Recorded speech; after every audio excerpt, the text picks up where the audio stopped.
نحمده ونستعينه ونستغفره ونعوذ بالله من شرور أنفسنا ومن سيئات أعمالنا من يهده الله فلا مضل له ومن يضلل فلا هادي له وأشهد أن لا إله إلا الله وحده لا شريك له وأشهد أن محمدا عبده ورسوله يا أيها الذين آمنوا اتقوا الله حق تقاته ولا تموتن إلا وأنتم مسلمون يا أيها الناس اتقوا ربكم الذي خلقكم من نفس واحدة وخلق منها زوجها وبث منهما رجالا كثيرا ونساء واتقوا الله الذي تساءلون به والأرحام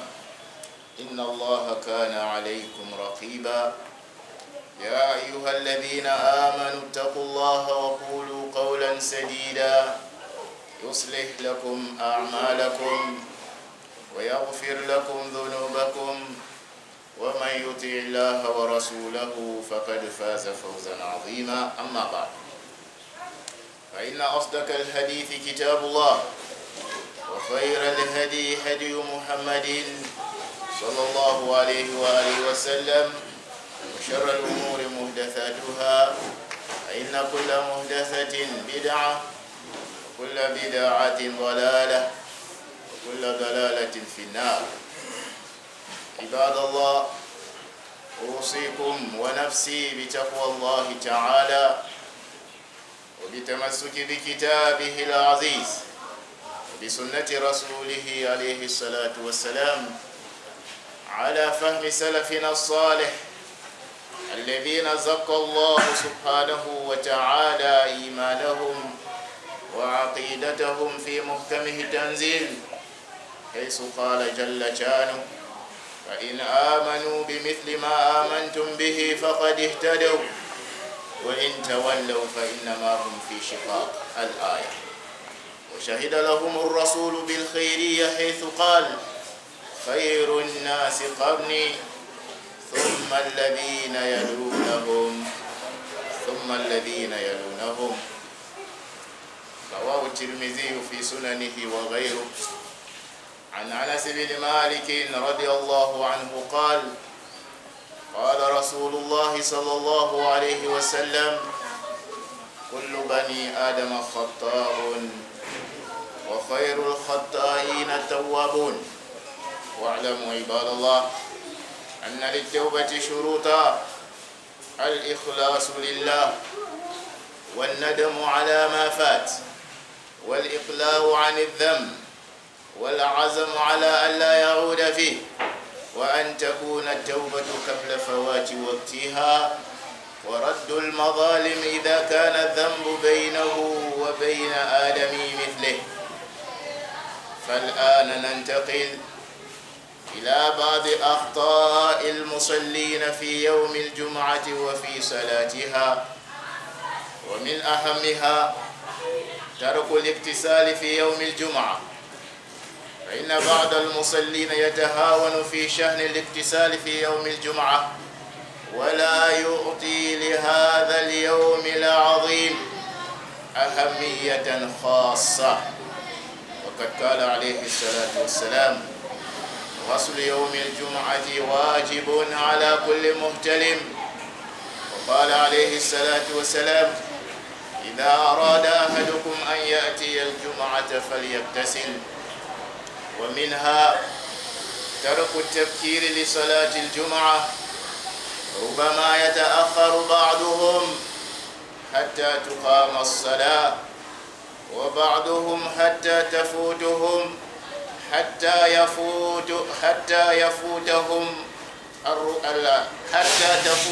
الركعة الأولى وبعضهم حتى تفوتهم صلاة الجمعة بكلها.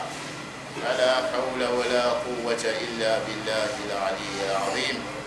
ما أن في التبكير لصلاة الجمعة أجورا عظيمة. قال عليه الصلاة والسلام من غسل يوم الجمعة واغتسل وبكر وابتكر ومشى ولم يركب ودنا من الإمام فاستمع ولم يلغو كان له بكل خطوة عمل سنة أجر صيامها وقيامها.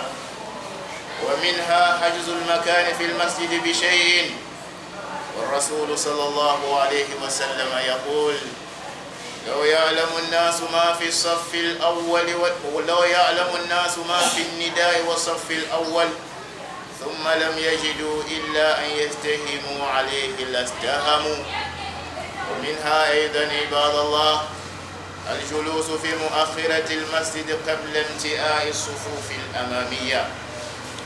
لما رأى النبي عليه الصلاة والسلام في أصحابه تأخرا قال لهم: تقدموا فأتموا به وليأتم بكم من بعدكم، لا يزال قوم يتأخرون حتى يؤخرهم الله. ومنها أيضا تقديم متابعة المؤذن على تحية المسجد إلى ابتداء الخطبة، وهذا أيضا خطأ، لأن متابعة المؤذن مستحب واستماع إلى الخطبة واجب، وواجب مقدم على مستحب. أقول ما تسمعون وأستغفر الله لي ولكم من كل ذنب فاستغفروه إنه هو الغفور الرحيم. Louange à Allah, Seigneur du monde, que la paix et la bénédiction d'Allah soient sur notre messager, le sceau de prophète, notre prophète Muhammad, alayhi salatu wassalam, ainsi que sur tous les membres de sa famille qui l'ont suivi sur ce chemin de droiture qui est l'islam et la sunna, et tous ses compagnons sans exception qui l'ont soutenu afin de bien mener sa mission, et tous ceux qui ont et vont emprunter les pas de ces derniers jusqu'au jour de la rétribution. Allah nous met parmi ceux qui vont suivre les pas de nos prédécesseurs pieux. Suite à quoi, chers fidèles en Allah, je vous conseille ainsi que moi-même la crainte d'Allah, de se cramponner sur les livres d'Allah et également sur l'enseignement de notre prophète alayhi salatu wassalam, selon la compréhension et la mise en pratique de nos pieux prédécesseurs qui, Allah subhanahu wa ta'ala dans le Coran, a fait le témoignage sur l'authenticité de leurs croyances et leurs dogmes.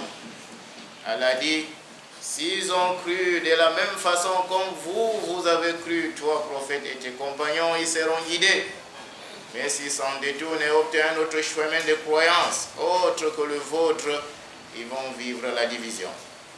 Le prophète également a fait un bon témoignage à leur égard où il dit: les meilleurs croyants sont ces croyants qui ont vécu mon époque, à savoir les compagnons, puis l'époque suivante, les tabi'in, puis l'époque suivante, les tabi'in.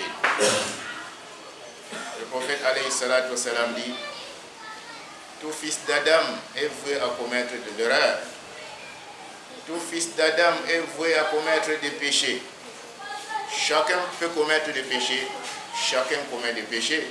Chacun de nous peut commettre l'erreur, chacun commet des erreurs. Le prophète dit: les meilleurs de ceux qui commettent des erreurs et des péchés sont ceux-là qui se précipitent au repentir. Sachez donc, chers fidèles en Allah, que ce repentir a ses conditions. Il faut la sincérité entre toi et ton Seigneur. Il faut l'abandon de ces péchés. Si tu es en train d'accomplir un péché, pour que ton repentir soit sincère, il faut abandonner. Si le péché est dû à la négligence d'un acte pieux, pour que ton repentir soit accepté, il faut commencer à accomplir cet acte. Il faut aussi regretter de ce que tu as commis comme péché dans le passé. Il faut aussi être déterminé de ne plus revenir dans ce péché, dans ces erreurs. Et il faut se précipiter à demander le pardon avant qu'il ne se fasse tard. Car il y aura un moment où l'homme va chercher à se repentir, même s'il est sincère, son repentir sera rejeté. Et il y a deux moments pour l'être humain, un moment particulier et un moment général. Le moment particulier lorsque le fils d'Adam est dans l'agonie. Quand l'homme est déjà dans l'agonie, même si tu demandes le repentir, ce repentir ne sera guère accepté. Et également, le jour où le soleil va se lever du coucher, c'est le jour où la porte du repentir sera fermée. Et le prophète alayhi salatu wassalam dit, lorsque les gens verront le soleil se lever du coucher, ceux qui sont mécréants vont croire, ceux qui sont croyants paresseux vont chercher à accomplir les bons actes. Le jour où la croyance, les bons actes ne serviront à rien. Pour faire le repentir, précipitons-nous avant qu'il ne soit tard. Parmi aussi les conditions de repentir, si le péché est relatif entre toi et ton frère adamite, il faut d'abord régler entre vous avant de te tourner auprès d'Allah subhanahu wa ta'ala. Si tu as volé ton frère, si tu as attaqué à la dignité de ton frère, sache que ton repentir ne sera jamais sincère, sauf tu as réglé entre lui et toi avant que Allah n'accepte ton repentir. Même si c'est un mécréant qui a opprimé un fils d'Adam, même après son islamisation, il doit d'abord régler entre lui et son frère avant que ce péché ne soit accepté. Chers fidèles en Allah, tournons-nous ensemble vers certaines erreurs que certains musulmans commettent le jour du vendredi et également dans la prière du vendredi. Parmi lesquels, négliger de prendre le bain rituel le jour du vendredi. Il y a certains musulmans qui ne donnent pas l'importance à ce bain rituel le jour du vendredi. Il y a certains musulmans qui négligent ce jour alors que c'est un jour grandiose dans la vie d'un musulman. C'est la troisième fête dans la vie d'un musulman, car le musulman a trois fêtes: fête des sacrifices, fête de fin de Ramadan et le Jumu'ah. En dehors de ces trois fêtes, il n'y a plus d'autres fêtes. Mais malheureusement, nous sommes en train de suivre dans les réseaux sociaux que certains musulmans sont en train de se sacrifier pour une fête païenne au nom d'un Ngouan. Il y a ceux qui ont déjà perdu la vie. Nous allons les surnommer les martyrs du Ngouan. Mais malheureusement pour eux dans la tombe, on ne va pas leur poser la question: qu'est-ce qui vous a poussé à mourir pour le Ngouan? Pourquoi tu es mort pour le Ngouan? La première question dans la tombe, c'est Marrampo. Madino Waman Nabiyo. Nankure Munka connaît que le Ngouan c'est quoi? L'islam est venu te libérer. L'islam est venu te libérer de toutes ces fêtes païennes, de toutes ces tueries inutiles. Alors que tu as une fête, une troisième fête appelée le jour de Juma. Mais malheureusement, certains musulmans négligent ce jour. Certains musulmans ne donnent pas l'importance de ce jour, surtout ce qui est relatif au bain rituel. Alors que le prophète alayhi salatu wassalam dit, le bain rituel le jour de vendredi est une obligation sur tout pubère. Et il dit également, lorsque l'un de vous veut se rendre à la mosquée pour accomplir la prière de Juma, doit se laver. C'est une obligation. Parmi aussi les erreurs que nous commettons ce jour-ci, c'est la négligence de se rendre tôt à la mosquée le jour du vendredi. Il y a certains même qui retardent jusqu'à arriver le jour de vendredi à la mosquée lorsqu'on fait déjà iqamatus salat. Il y a ceux même qui négligent. Ils ne se rendent à la mosquée quand le premier raka est même déjà accompli. Il y a ceux même qui ratent complètement la prière de Jumu'ah. Fala hawla wala quwwata illa billahi al-aliyyil azim. Ça c'est le malheur pour toi, fils d'Adam, si c'est ton comportement. Il y a ceux même qui ont déjà classé leur temps. Telle mosquée commence, Koutuba à telle heure. Si j'arrive à telle heure, je sais que l'imam aurait déjà fini son Koutuba. Si j'arrive à telle heure, je sais que je vais trouver la moitié de Koutuba. Ils ont déjà cet organigramme chez eux. Alors que c'est rendre tôt à la mosquée a une récompense énorme. Le prophète alayhi salatu wassalam dit, c'est lui qui prend le bain rituel le jour de vendredi, la petite et la grande ablution. Puis, se rend tôt à la mosquée et écouter le sermon dès le début jusqu'à la fin. En se rendant à la mosquée, il n'emprunte pas une voiture, il marche à pied. Arrivé à la mosquée, il s'approche de l'imam. Il garde un silence et écoute le sermon. S'il se comporte ainsi, prendre le bain rituel, c'est rendre tôt à la mosquée, n'est pas emprunter une monture. Arrivé à la mosquée, il prend la place de devant. Lors du sermon, il garde un silence. Quelle est sa récompense? Le prophète alayhi salatu wassalam dit, chacun de son pas marqué sera mentionné qu'il a accompli une bonne œuvre pendant un an. Chaque pas marqué, il lui sera mentionné qu'il a jeûné un an et il a accompli la prière nocturne un an. Comment vas-tu dire qu'aller au paradis est difficile? Moi, je te dirais plutôt qu'aller en enfer est difficile. Sauf si tu le veux. Sauf si tu veux aller en enfer, tu iras. Mais si tu veux aller au paradis, la porte du paradis est tellement grande pour y aller. Qu'Allah nous mette parmi ceux-là qui vont aller au paradis. Amen. Parmi aussi les erreurs que nous commettons le jour de vendredi, c'est le fait de réserver la place dans les mosquées pour certains individus. Soit avec le Coran, soit avec les tapis. Dans certaines mosquées, certains fidèles ont leur place habituelle. On ne s'assoit pas là-bas.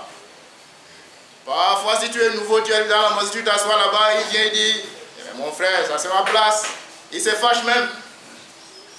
Tu dois libérer sa place. Ça c'est une erreur fatale. Parce que la mosquée n'est pas l'hôtel. Là où on doit réserver les places à certains individus. Le prophète alayhi salatu wassalam dit, si les gens savaient les mérites de l'appel à la prière, si les gens savaient les mérites du premier rang, ils devaient arriver à la mosquée tôt, au point où on ne trouvera plus la solution qui va occuper le premier rang, sauf par le tirage au sort. Pas que tu vas rester chez toi, tu envoies le tapis. Pas que tu vas rester chez toi, tu envoies quelque chose pour qu'on te réserve la place au premier rang. Le prophète dit, si vous connaissiez la récompense du premier rang, les gens devaient arriver à l'afflux dans la mosquée au point où on ne saura plus comment on va gérer le premier rang, sauf par le tirage au sort. Mais quelqu'un reste chez lui, il envoie le tapis. Ou bien vous attendez que nous disions, à l'exception des imams, on doit réserver le premier rang pour les imams. N'est-ce pas, les imams sont censés montrer le bel exemple aux fidèles. Si l'imam arrive en retard, faites-le même prier dans la cour. Parce qu'il était censé arriver le premier pour montrer aux fidèles. S'il arrive en retard, il reste là où les retardataires restent. À l'exception de celui qui avait déjà occupé sa place, il était venu tôt. Quelque chose est arrivé pour aller faire les ablutions. Là, il peut réserver sa place parce que cette place-là lui revient. Parce qu'il était là tôt et il a réservé cette place-là. Parmi aussi les erreurs que nous commettons le jour du vendredi, c'est le contraire de celle-ci. L'homme arrive tôt à la mosquée, il choisit encore de s'asseoir derrière alors que les rangs de devant ne sont pas encore remplis. Tu crois que c'est la modestie? Ça c'est le désordre, ce n'est pas la modestie. Ça c'est contredit la sunna du prophète alayhi salatu wassalam. Lorsqu'on arrive à la mosquée, on doit remplir le sauf. On ne remplit pas le sauf seulement quand l'imam se lève et dit Istaou, Sudul Khalala. Tu arrives tôt à la mosquée, tu prends la place du devant. C'est une erreur d'arriver à la mosquée, tu allais rester derrière. Comme ça le prophète alayhi salatu wassalam, lorsqu'il avait constaté ses retards sur ses compagnons, il a dit, avancez, il faut me rejoindre pour que ceux qui vont venir après vous rejoignent à leur tour. Car un peuple ne cesse de retarder sans que Allah fasse en sorte qu'elle soit retardée. Quand vous aimez rester derrière, vous allez demeurer derrière. Même le jour de la résurrection, vous serez toujours derrière. Pourquoi vous fouillez la place de devant? Vous avez compris l'hadith précédemment mentionné. Arriver tôt et s'approcher de l'imam, pas arriver tôt et encore rester derrière. Surtout certains commerçants qui viennent parfois taper le jour de vendredi. Ils voient que s'il prend la place du devant, pour sortir et aller attraper les clients, les gens seront partis. Il préfère lui aller rester derrière pour sortir et revenir facilement sa marchandise. Celui-ci a préféré le bas monde que l'au-delà. Parmi aussi les erreurs que nous commettons le jour de ce vendredi, toujours au retardataire. Ce sont ceux-là qui arrivent en retard. Le muezzin est en train d'appeler à la prière. Au lieu de saluer la mosquée et rater de suivre le muezzin, il préfère attendre. Le muezzin finit son adhan. Lorsque le muezzin finit son adhan, voilà l'imam qui commence le sermon. Le moment où on est en train de faire le sermon, il est en train de prier ces deux rakats. Ça c'est l'erreur. Il faut plutôt faire le contraire. Parce qu'il y a deux actes qui se sont rencontrés. Répétez ce que le muezzin dit était concentré sur ce que l'imam dit. Lorsque tu suis le muezzin, tu ne vas pas écouter le sermon dès le début.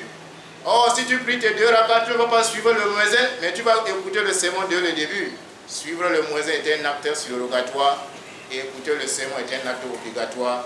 L'acte obligatoire doit être au-dessus de l'acte surrogatoire, car nous donne la bonne compréhension.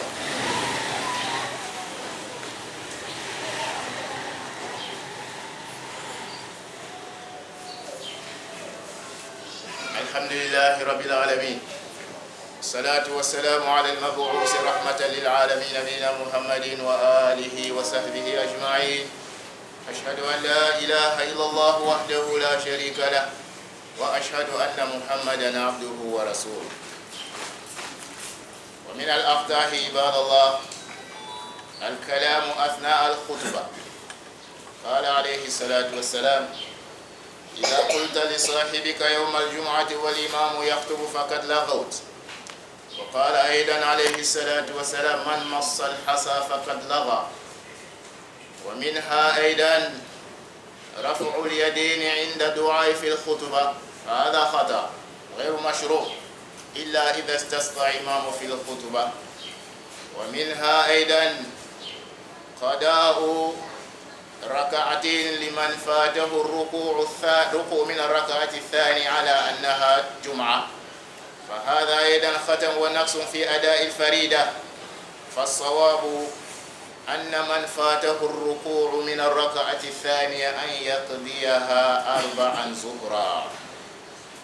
Nous remercions Allah, Seigneur de l'univers, que la paix et la bénédiction d'Allah soient sur notre prophète alayhi salatu wassalam, qui est témoin qu'il n'y a point de divinité digne d'être adorée, sauf Allah.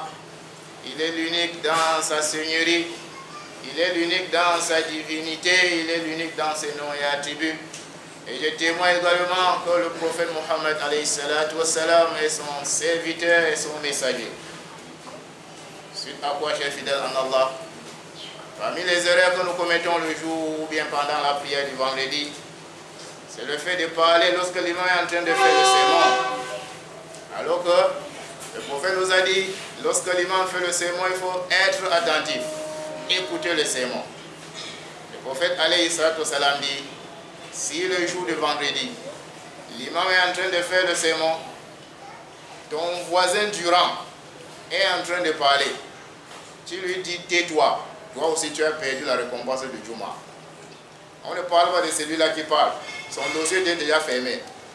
On parle sur toi, quelqu'un est en train de parler à côté de toi lorsque l'imam fait le sermon, et toi à côté tu lui dis tais-toi non mon frère. C'est que toi aussi tu as perdu la récompense de Juma, combien de fois lui. Le prophète alayhi salatu wassalam dit également, c'est lui qui se concentre sur le sable, en massant le sable, il a perdu la récompense de Juma. Et vous savez bien, chers fidèles en Allah, que la mosquée du prophète alayhi salatu wassalam était du sable. Le prophète tire l'attention. Il dit, celui qui est concentré à masser le sable, tu as perdu la récompense de Juma. Combien de fois alors les caméramans du vendredi, où l'imam est en train de faire le sermon, lui il est là debout, il filme l'imam, il filme les fidèles. Il dit non, si on braque la caméra comme celle-ci, sans bouger, c'est seulement l'imam qui va sortir dans la vidéo. Mais on est à Hollywood, là on tourne le film. Tu veux un film où il y aura les imams et les fidèles, donc tu préfères perdre la récompense du vendredi parce que tu veux tourner un bon film. Sache alors que tu n'as pas de récompense. Toucher le sable, l'on perd la récompense du Juma. Combien de fois c'est lui qui a son téléphone pour filmer l'imam? Pourquoi sache que non, aujourd'hui j'ai prié à Al-Hadi. C'est Cheikh Khidir qui avait fait le sermon. Subhanallah, tu perds la récompense de ton Juma. Combien de fois changer le téléphone lorsque l'imam fait le sermon, tu viens mettre au WhatsApp, tu reviens, tu t'assois, tu viens encore remettre. C'est là et toucher le sable, qu'est-ce qui est le plus grave? Il y a certains aussi, lorsqu'ils arrivent en retard, lorsqu'ils finissent de prier les 2 rakas de salutation de la mosquée, et l'imam est en train de faire le sermon, il commence à saluer de gauche à droite. Il fait salam à gauche, il fait salam à droite. Puisque cette salutation, je ne sais pas qui a légiféré ça.